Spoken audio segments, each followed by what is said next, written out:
नमस्कार. आज आपण बघणार आहोत विनिश्चय महामत व्यतू. विनिश्चय महामत व्यतू या पाठाची प्रस्तावना. प्रस्तुत विनिश्चय महामत व्यतू हा पाठ पाली साहित्य धम्मपद अट्टकथा या ग्रंथातून घेण्यात आला आहे. समाजातील वेगवेगळ्या समस्या सोडवण्यासाठी भारतीय संविधानात न्यायव्यवस्थेची रचना केली आहे.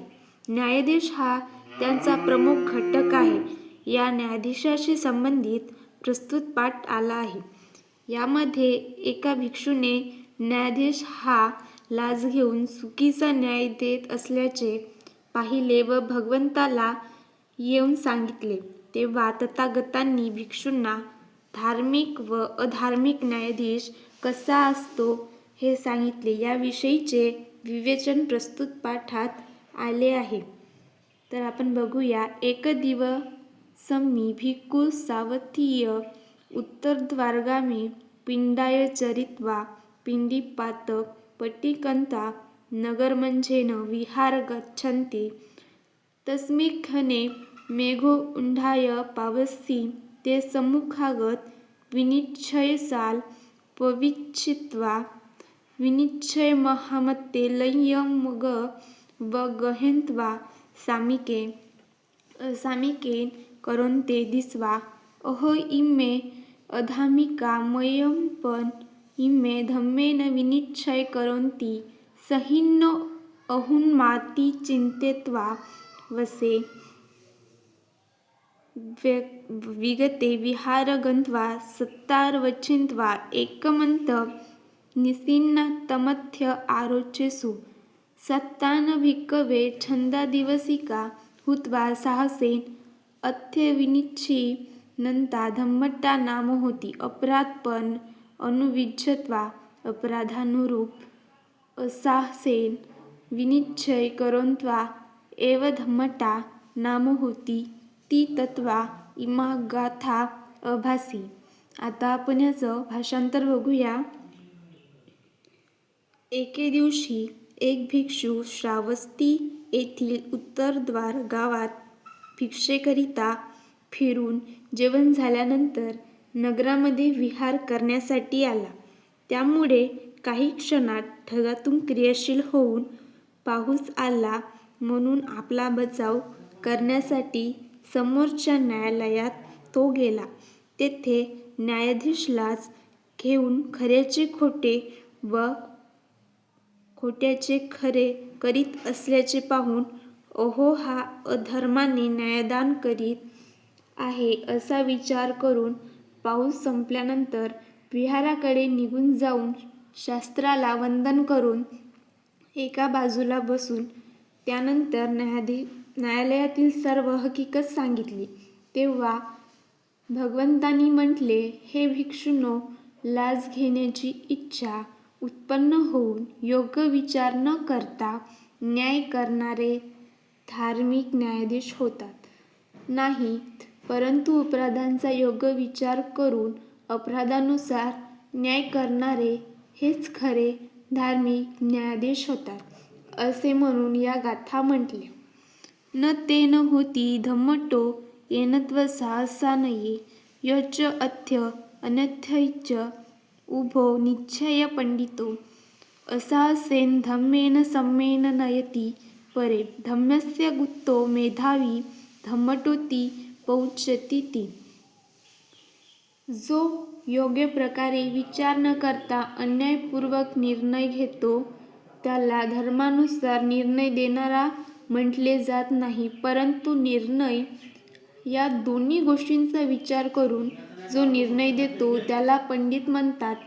जो पंडित सत्य आणि असत्य दोघांचाही निर्णय करून विचारपूर्वक पक्षपातविरहित होऊन न्याय करतो यालाच धर्माची रक्षा करणारा बुद्धिमान असा न्यायाधीश म्हटले जाते.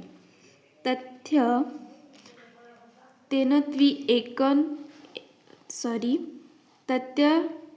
तेनती एतकेनैव कारणेन धम्मटोनी राजा हि अथ्यन्नो कातंबे विनिश्चयधम्मे स्थितोपि धम्मटो नाम न होती येनाति येन कारणेन अथ्यंती ओती न्य विनिश्चयतव्य अथ्य सहसा नयेती छंदादिषु पतिंतितो साहसेन मुसावादेन विनिश्चय यो हि छंदे पतिताय यातीति वा मितोती वा मुसा तत्वा असामिकमेव सामिक करोति दोषे पतिताय अत्यन्नो वेरिन्न मुसावत्वा सामिकमेव असामिक करोति मोहे पतिताय लय्यं गयन्त्वा विनिश्चयकाले अयं विहितो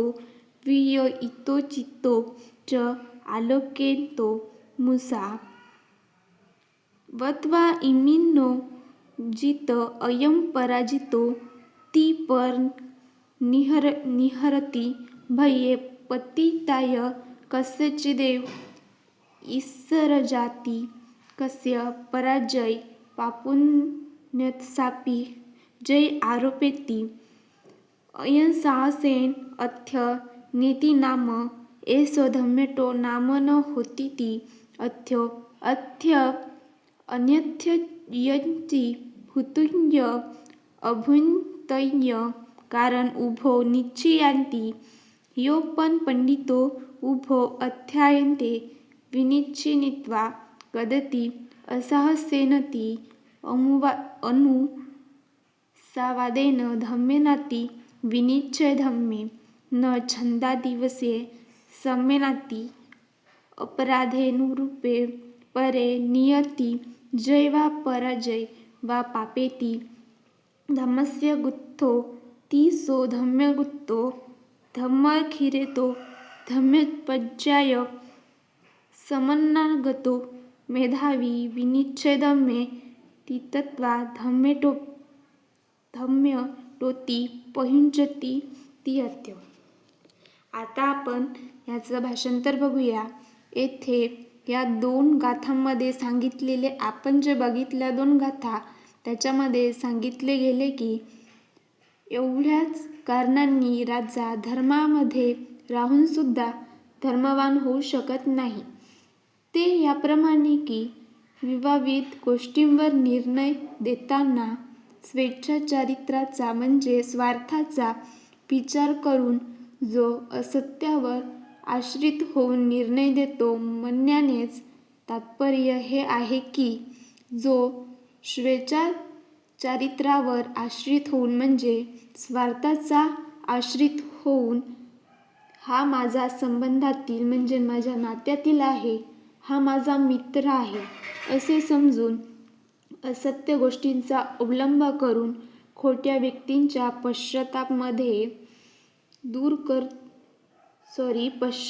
निर्णय देतो. द्वेषाचा मार्ग अवलंब करून आपला विरोधी असे समजून असत्य गोष्टीचा अवलंब करतो आणि व्यक्तींबरोबर असत्य बोलून ज्या व्यक्तींचा अधिकार आहे त्याला न्याय पक्षापासून दूर करतो. मोहामध्ये प्रतिष्ठित होऊन विवाद ऐकत असताना उपेक्षापूर्वक इकडे तिकडे पाहून शेवटी असत्य भाषणाद्वारे हा जिंकला आहे आणि हा पराजित झाला आहे असे म्हणून दुसऱ्याला पराजित करतो. तसेच भीतीमुळे कोणत्या तरी श्रीमंत व्यक्तीला जो विवादामध्ये पराजयाच्या जवळ पोहोचलेला आहे त्याच्या पक्षामध्ये निर्णय देऊन त्याला विजयी करतो. हे सर्व सहाय्यपूर्वक विवाद निर्णय आहे असे म्हणतो. अशा न्यायाधीशाला धर्मवान न्यायाधीश म्हटले जात नाही. परंतु जो पंडित अर्थ आणि अनर्थ म्हणजे सत्य आणि असत्य याला चांगल्या प्रकारे समजून शेवटी योग्य निर्णय देतो, जो योग्य धर्माने न्याय व स्वेच्छाचारित्र यावर आधारित होता पराधानुसार सन्मानभावाने विवादांचा निर्णय देतो, जय आणि पराजय याचा अंतिम निर्णय करतो, जो धर्माने रक्षित प्रज्ञेने युक्त बुद्धिमान आणि न्यायधर्मामध्ये स्थित असल्यामुळे त्याला अधर्मस्य म्हणजे धार्मिक म्हटले जाते. तर आता पुढील आपण पाठमध्ये पहिला शब्दार्थ बघूया, नंतर आपण आपल्या पाठाची सुरुवात करूया. कारण की पाली भाषा ही मराठीमध्ये समजणे अवघड असते. जसे की पिंडा याचा अर्थ भिक्षेकरिता, चरित्वाचा अर्थ फिरून, तस्मीचा अर्थ त्यावेळी होते. तशा प्रकारे आपण पहिला शब्दार्थ बघूया, नंतर पाठाची सुरुवात करूया. तुम्हाला समजायला सोपं होऊन जाईल. धन्यवाद.